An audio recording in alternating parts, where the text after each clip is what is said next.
liquid soap on it and kind of scrub ourselves down every day. Over.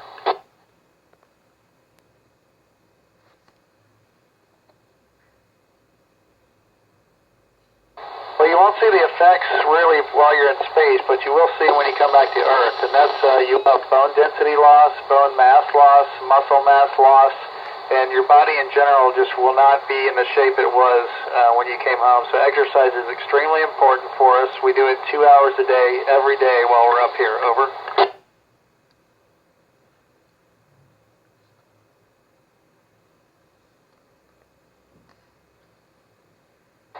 If we're looking out at the right time, we can see the same planets that you see from Earth.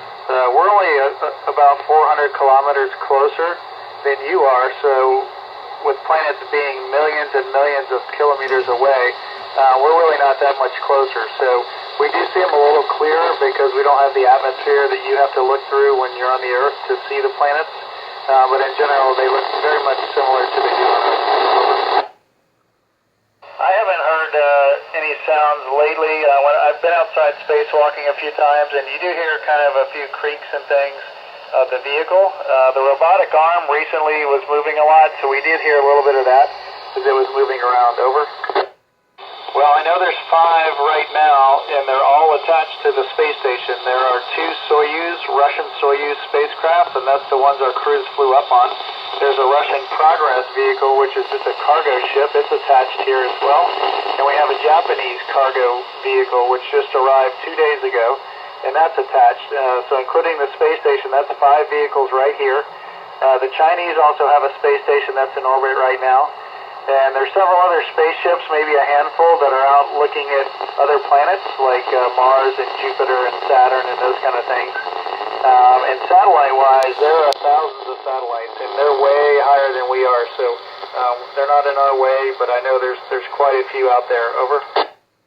We typically have 6 astronauts on board the space station. We come up in groups of 3 because that's what the Soyuz, the Russian Soyuz spacecraft holds. So my group of 3 is myself and 2 cosmonauts from Russia, and the other crew is a Russian, an American, and a French astronaut. So right now we have 6 people on board, and most missions are around 5 to 6 months long.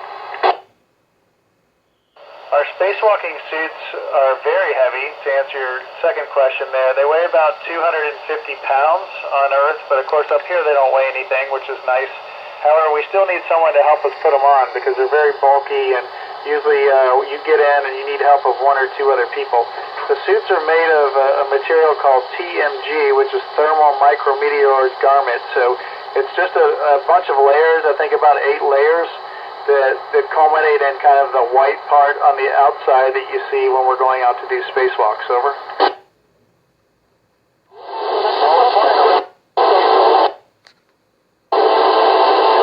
We're going to reorient ourselves, which happens every few months or so. If another vehicle is arriving, we sometimes have to reorient the space station, and we'll use a little bit of fuel. But in general, we do not use a lot. The orbit that we're in just kind of keeps us here, and that way we don't have to use a lot of fuel. Over.